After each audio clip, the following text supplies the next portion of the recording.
Do you ever wonder whether AstraZeneca or GlaxoSmithKline is the best major pharmaceutical that we can get our hands on in the UK? In this video, I'm going to do a little bit of a whistle-stop tour through who they are, some of their key financial metrics, and sort of few things that may cause them problems over the next few months and years. So why don't you stick with me and see which one I think I might be more interested in investing into.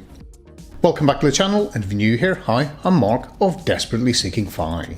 This is just a bit of education about what I've learned from doing a bit of research into these two companies. Past performance definitely doesn't guarantee future results, and this is not financial advice. Go away and do your own due diligence or employ the services of a professional financial advisor if you have any queries on how to invest your money. As I said, two of the major pharmaceuticals in not just the UK but the world. If we look at AstraZeneca, its ticker symbol is AZN on the London Stock Exchange. You can also buy it on different stock exchanges. They look out to lots of different areas that they can create pharmaceuticals for. So you're looking at oncology, cardiovascular, renal and metabolism, looking at respiratory and immunology, rare diseases and vaccines and immune therapies, and I suppose that's one of the ones that we know them for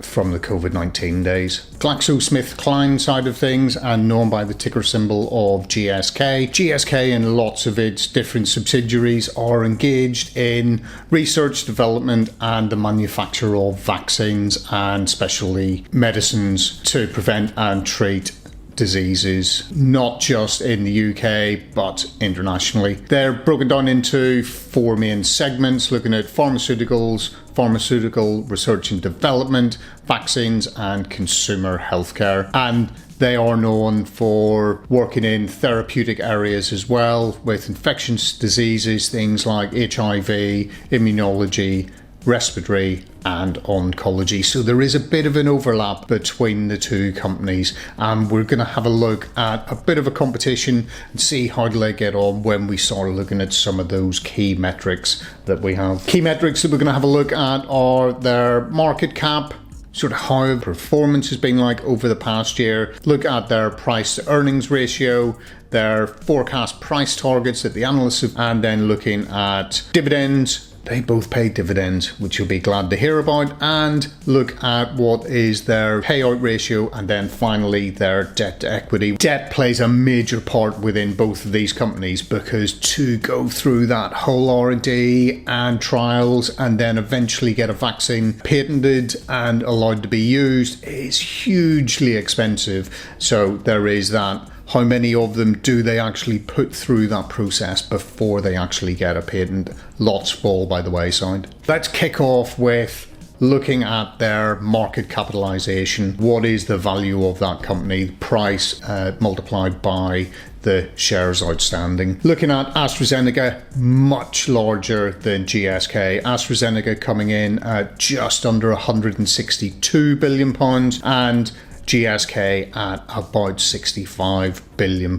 They are both huge companies within that UK stock market. How have they performed over the last year? AstraZeneca basically absolutely flat. There is nothing in it between where they were a year ago and where they are today. GSK, much better. They have looked at a growth of about 16.35%, which is pretty good. If you compare that to the UK growth over the last year, it has outperformed the UK market. Price to earnings, looking at how relatively expensive a company actually is. If we look at AstraZeneca, it is above that UK pharmaceuticals average of about 24%, sat at 33.7 price to earning ratio, whereas GSK looking like it could be a bit of value coming in at the 13. Let's see where the analysts are on potentially where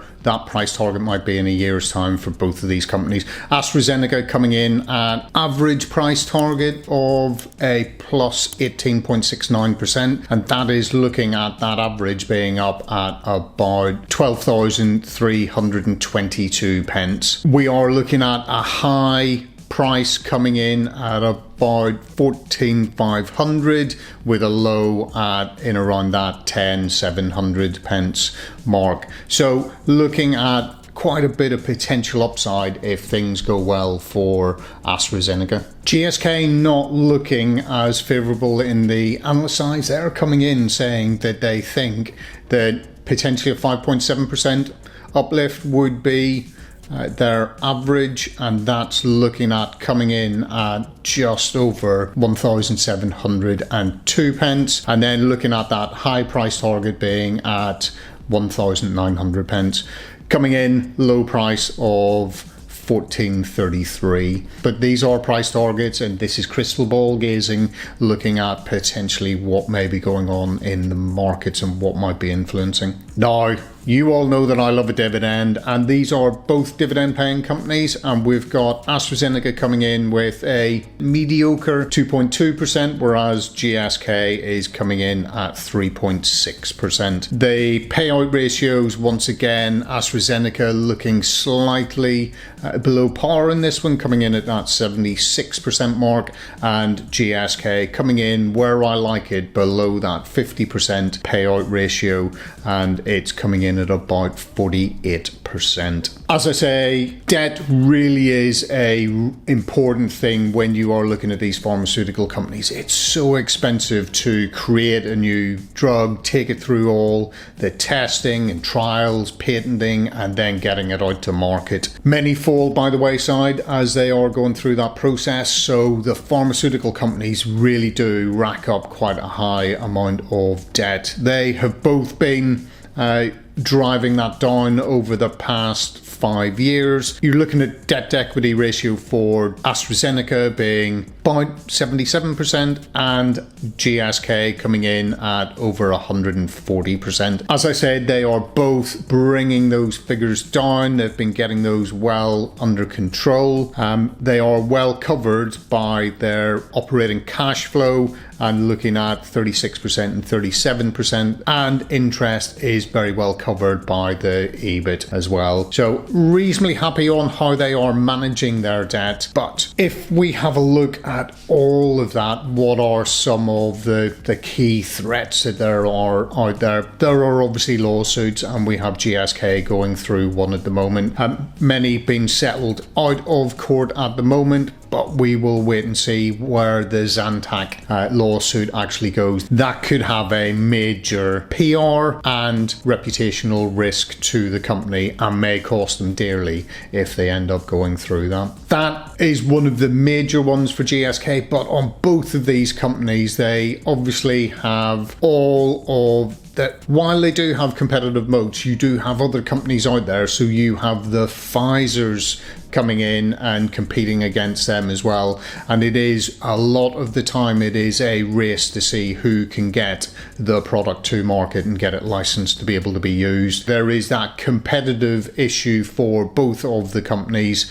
There is the reputational risks that they carry. There are also challenges in there from the whole ESG side of things. There is a whole drive towards net zero. If you just looked at all of those figures, you'd straight away be going, AstraZeneca has got to be the one that we're going for. It is sat with the bigger market cap. It has got the lower debt to equity. It's got higher forecast growth. But against that, you have got some of the issues. It didn't grow over the last year. Does that then mean that it's got bigger chance to grow this year? Go away, do some due diligence, and have a think about whether or not either of those are potentials to add to your portfolio.